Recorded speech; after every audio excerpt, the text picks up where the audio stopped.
আমাদের সবচাইতে বড় শত্রু কে জানেন? আমরা নিজেরাই। আমরা চাই সামনে এগিয়ে যাব, সফলতা অর্জন করব, কিন্তু পারি না। এটা কি কখনো ভেবে দেখেছেন কেন পারি না? আমরা কখনো আত্মসমালোচনা করতে পারি না। আমরা পারি পরনিন্দা করতে, পরচর্চা করতে। এই পরনিন্দা পরচর্চার পিছনে যে সময়টুকু ব্যয় করি, এই সময়টুকু যদি আমাদের নিজেদের আত্মসমালোচনা করতাম, তাহলে কিন্তু আমাদের সফলতা কেউ ঠেকিয়ে রাখতে পারতো না। আসসালামু আলাইকুম। হ্যালো ভিউয়ার্স, কেমন আছেন আপনারা? আশা করি আল্লাহ তাআলার অশেষ রহমতে ভালো আছেন। আলহামদুলিল্লাহ আমিও ভালো আছি। বরাবরের মতো চলে আসলাম আজ আপনাদের মাঝে নতুন দিনে নতুন আরেকটি ভিডিও নিয়ে। আমার ইউটিউব চ্যানেলের পক্ষ থেকে সকলকে জানাই আন্তরিক অভিনন্দন এবং মোবারকবাদ। চলুন তাহলে আজকের ভিডিওটি শুরু করা যাক। ভিউয়ার্স, আজকের ভিডিওটি শুরু করলাম একেবারে সকাল থেকে।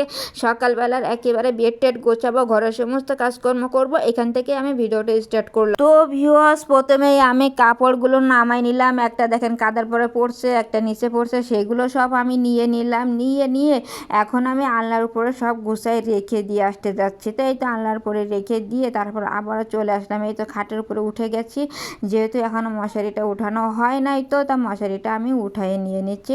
বেডের উপরটা আমি সুন্দর করে গুছাই নিয়ে নেব। এই তো মশারির একটা সাইড আমি খুলেই নিয়ে নিলাম, আর একটা তো অটোমেটিক খোলাই ছিল।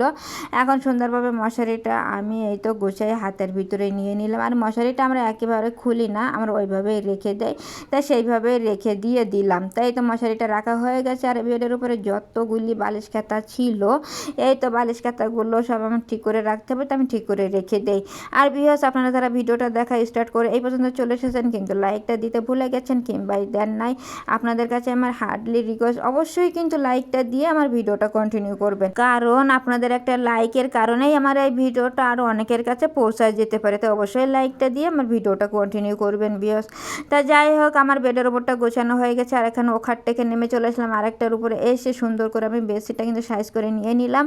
আর এইবার কিন্তু আমি একবারে নিচে নেমে গেলাম। নিচে নেমে এখনও কী কাজ বাকি ভিউয়ার্স বলতে পারেন? হ্যাঁ, এখনও বাকি আছে। বেডটা এখন ক্লিন করতে হবে, যেহেতু মশারিটা উঠালাম, বেডশিটটা ঠিক করলাম, বেডটা এখনও ক্লিন করা হয় নাই, তাই সেইটাই আমি করে নিচ্ছি। ঝাড়ুটা বাইর করলাম, করে সুন্দরভাবে বেডটা ক্লিন করে নিয়ে নিলাম। তো আমার এই সাইডে তো হয়ে গেছে, এখন এইবার অন্য সাইডে চলে যাব। ওই সাইড দিয়েও আমি সুন্দরভাবে এই তো ক্লিনটা করে নিচ্ছি। তা মোটামুটি আমার ঝাড়ু দিয়ে কিন্তু ঝাড়া মোছা হয়ে গেল, আমার বেডটা গোছানো ডান। এইবার আমি ঝাড়ুটা জায়গায় রেখে দিয়ে দিচ্ছি। তাই তো রাখা হয়ে গেছে। এইবারে চলে যাব আমার পরবর্তী কাজে। পরবর্তী কাজ কি? এইবার যেহেতু একটা খাট আমি ক্লিন করছি, সাইডে আরেকটা খাট আছে, ওটাটা তো পরিষ্কার করতে হবে। আর ওটা যেভাবে করি সেইভাবেই করতেছি। এই তো একটা কাপড় ভিজায় নিয়ে আসলাম, কাপড়টা ভিজায় এনে সুন্দর করে ওই খাটটা আমি মুছে নিয়ে নিচ্ছি। তা ভিউয়ার্স, আমি যেটার কারণে সবসময় ইন্সপায়ার্ড হই সেটা হলো আপনাদের মহামূল্যবান মন্তব্য। অবশ্যই আপনাদের গুরুত্বপূর্ণ মহামূল্যবান মন্তব্যটা দিয়ে আমার একটু ভিডিও তৈরি করতে দিক নির্দেশনা প্রদান করবেন, কারণ আপনাদের নতুন কমেন্ট পাইলে কিন্তু আমি নতুন ভিডিও তৈরি করতে আরও বেশি বেশি উৎসাহিত হইতে। অবশ্যই একটু কমেন্টটা দিয়ে দিবেন, যাতে আমি নতুন নতুন ভিডিও আপনাদেরকে উপহার দিতে পারি। তা যাই হোক, আমার খাটের উপরটা কিন্তু মোছা হয়ে গেছে। এখন কিন্তু আমি নিচে নেমে পড়লাম। নিচে নেমে এইবারে নিচে দাঁড়িয়ে যতটুকু মোছা মানে বাকি আছে সেটুকু আমি শেষ করে নিব। তো এই যে আমার এই খাটটাও একেবারে কিন্তু ক্লিন করার ডান হয়ে গেছে মোটামুটি। তাই এইবার আমার এটা শেষ। আমার দুইটা খাট পরিষ্কার হয়ে গেছে, এইবার এটা রেখে দিয়ে দিলাম। এইবার তো সকালবেলা উঠে তো ঝাড়ু দিতেই হয়। বেড টেডগুলো গোছালাম, তাহলে ঝাড়ু না দিলে কি হয়? তাই তো এই তো ঝাড়ুটা নিয়ে সুন্দর করে রুমের ভিতরটা আমি ঝাড়ু দিয়েই নিচ্ছি। তা ভিউয়ার্স, যদি আমার ভিডিওর কোনো একটু অংশ আপনাদের কাছে বিন্দুমাত্র হলেও ভালো লেগে থাকে, তাহলে অবশ্যই কিন্তু বন্ধু হয়ে সাথে থাকবেন, কারণ আপনাদের বন্ধুত্ব, আপনাদের সাপোর্ট এই প্ল্যাটফর্মে আমার খুবই প্রয়োজন। আর যদি সম্ভব হয় আমার ভিডিওটা আপনাদের বন্ধু বান্ধবদের মাঝে একটু শেয়ার করে দিয়ে আমাকে একটু সাপোর্ট দিবেন, এটাই আমার এই প্ল্যাটফর্মে খুবই প্রয়োজন। তা যাই হোক ভিউয়ার্স, আমি কিন্তু প্রথমে টেবিলটা সরিয়ে রাখছিলাম, দেখেছিলেন। এখন কিন্তু এই জায়গাটা ঝাড়ু টাড়ু দেওয়া হয়ে গেছে, কাজকর্ম এখানে শেষ হয়ে গেছে। টেবিলটা আবার রিপ্লেস করে দিয়ে দিলাম, দিয়ে একটু ক্লিন করে নিয়ে নিলাম। একেবারে টেবিলটা ক্লিন করা হয়ে গেছে। আর এই সাইডে কিন্তু ঝাড়ু দিতে বাকি আছে, খেয়াল করছিলেন আমি কিন্তু অর্ধেকটা ঝাড়ু দিয়েছিলাম, আর অর্ধেকটা এখানে টেবিলটা ছিল বলে ঝাড়ু দিতে পারি নাই। টেবিলটা জায়গায় সেট করে বাকি অর্ধেকটা মানে রুমের ভিতরে অর্ধেকটা আমি ঝাড়ু দিয়ে নিচ্ছি। রুমের ভিতরে জায়গা কম, তো সেই জন্য এইভাবে কাজকর্মগুলো করে নিতে হয়। তা আমার এই তো রুমের ভিতরটা একেবারে সব কিছু গোছানো শেষ, ঝাড়ু টাড়ু দিয়ে সব শেষ, সকালবেলার কাজকর্ম মোটামুটি ডান।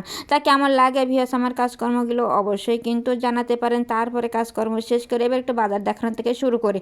আজকে আনা হয়েছে কই মাছ। কই মাছগুলো জীবিত, আর জীবিত মাছ থাকলেই তো আমি পানিতে দিয়ে অনেকক্ষণ মানে ওদের সাথে একটু মানে বলতে পারেন যে খেলা করি, কারণ এই যে জীবিত মাছ এইগুলো নড়াচড়া করে পানির ভিতরে, দেখতে আমার খুবই ভালো লাগে। তো এক এক করে সব মাছগুলো কিন্তু আমি পানির ভিতরে দিলাম, আর ওরা দেখেন কত সুন্দর সারিবদ্ধ হয়ে আছে। তা এই যে সেই মাছগুলো সারিবদ্ধ হয়ে আছে, এগুলো দেখতে তো আমার ভালোই লাগতেছে। আপনাদের কাছে কি ভালো লাগে ভিউয়ার্স? আর এই কই মাছগুলো কে কে খেতে ভালোবাসেন অবশ্যই কিন্তু জানাবেন। আমার কাছে কিন্তু অনেক ভালো লাগে। তা যাই হোক, এগুলো কোটা বাছা করে নিয়ে নেই। আর এখানে এখন তেলাপিয়া মাছ ভাজা হচ্ছে। দেখালাম কই মাছ ভাজতেছি, তেলাপিয়া মাছ কেন, দেখতেই থাকুন, আপনাদের মাঝেই তো শেয়ার করতেছি। এই মাছগুলো ফ্রিজে ছিল, ওখান থেকে বাইর করে দেন এগুলোকে ম্যারিনেট করে রাখা হয়েছিল। আর এখন দেখেন তেলগুলো হিট হয়ে গেছে, একটা একটা করে দিয়ে এখন সুন্দর করে লাল লাল করে ভেজে নেওয়া হবে। আর এখানে দেখেন এই যে মশলা কিন্তু একেবারে কষানো হয়ে গেছে। আর তার উপরে কিন্তু মিষ্টি কুমড়াটা দিয়ে দিচ্ছি। মিষ্টি কুমড়া আনা হয়েছিল, বাট আমি ক্লিপ নিতে মানে মিস্টেক করে ফেলছি। তা যাই হোক, এখন মিষ্টি কুমড়াটা কিন্তু সুন্দর করে মশলার সাথে কষানো হচ্ছে। তাই তো মোটামুটি প্রথম স্টেপের কষানো অলরেডি ডান, এক জায়গায় করে নিতে হবে। এইবার এক জায়গায় করে নিয়ে কিছুক্ষণ তো ঢেকে দিতে হবে। তাই এই তো ঢেকেই দিয়ে দিলাম। আর এই পর্যায়ে এসে দেখেন কষানো একেবারেই ডান। প্রয়োজন মতো পানিগুলো অ্যাড করে দিয়ে দিচ্ছি। তা পানিগুলো অ্যাড করা হয়ে গেছে। আর এইবার তো মিলাই নিতে হবে। তো সুন্দরভাবে নাড়াচাড়া করে দিয়ে দিলাম, দিয়ে তারপরে কিন্তু ভালোভাবে মিশানো হয়েই গেল। আর এইবার দ্রুত বয়েল আসবে, সেজন্য আবার একটু ঢেকে কিছুক্ষণ কুক করবো। তো ঢেকেই দিয়ে দিলাম। আর এই পর্যায়ে কিন্তু মাছ দেওয়ার টাইমগুলো চলে আসছে। বুঝতেই পারতেছেন ভিউয়ার্স, এই যে সেই তেলাপিয়া মাছগুলো দিয়ে কুমড়াটারে রান্না করা হচ্ছে। তাই এই জন্য মাছগুলো বাইর করে কিন্তু ভাজা হয়েছিল, সেটাই এখন অ্যাড করে দেওয়া হলো। সমস্ত জায়গায় দেওয়া হয়েছে কুমড়াটা দিয়ে, এখন চেপে চেপে তরকারির ভিতরেও দেওয়া হলো। দিয়ে তারপরে আবার একটু ঢেকে কুক করতে হবে। তাই ঢেকেই দিয়ে দিলাম। আর এইবার দেখেন ফাইনাল লুকটা, মাশাআল্লাহ কত সুন্দর হয়েছে কুমড়ার ফাইনাল লুকটা। তো ভিউয়ার্স, মিষ্টি কুমড়া খেতে আপনারা কে কে পছন্দ করেন অবশ্যই কিন্তু জানাতে পারেন। আর এই রান্নাটা কেমন হলো সেটাও কিন্তু জানাতে একেবারেই ভুল করবেন না।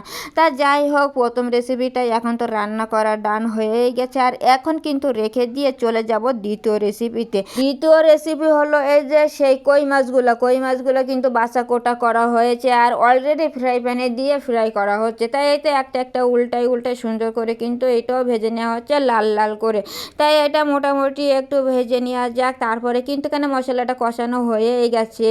বুঝতেই পারতেছেন কি রান্না করাবে, মশলা কষিয়ে যখন ঝোলটা দেওয়া হয়ে গেছে, ঝোলটা এখন মিলাই নিচ্ছে। তাহলে তো বুঝতেই পারতেছেন ভিউয়ার্স, আমার ভিডিও যারা দেখেন এইভাবে আমরা মাছ ঝোল করে থাকি। তাই হ্যাঁ, ওই কই মাছগুলো ঝোল করাবে মশলাটার সাথে পানিটা দিয়ে এখন কিন্তু মিলাই নিয়ে এখন বয়েল আসার জন্য এই যে ঢেকে দিয়ে দিলাম। আর বয়েলটা কত সুন্দর চলে এসেছে, তাই না? আর এখন কিন্তু ওই যে মাছগুলো কিন্তু উপর থেকে ঝপাত করে দিয়ে দিলাম, কারণ ঝোলটা যদি হাতে লাগে তাই 3 মাইল দূর থেকে দিয়ে দিলাম। না 3 মাইল দূরে না, অল্প একটু উপর থেকে দিয়ে দিলাম। দিয়ে সুন্দরভাবে একটু নাড়াচাড়া করে ঝোলের সাথে একটু মিলাই নিলাম। নিয়ে এখন আবার একটু ঢেকে কিছুক্ষণের জন্য কুক করব। আর এই দেখেন ভিউয়ার্স, এই কই মাছের ফাইনাল লুকটা কত সুন্দর হয়েছে, তাই না? জীবিত মাছ বলে কথা। আর এই কই মাছের ঝোলটা খেতে আমার কাছে অনেক ভালো লাগে। তা ভিউয়ার্স, রান্নাটা কেমন হইলো, আপনারা কে কে পছন্দ করেন কই মাছ খেতে অবশ্যই কিন্তু জানাবেন। আর সব মিলে আজকের ভিডিওটা কেমন লাগলো, অবশ্যই ভালো লাগলে বন্ধুদের সাথে থাকবেন। এই পর্যন্তই, আল্লাহ হাফেজ, আসসালামু আলাইকুম।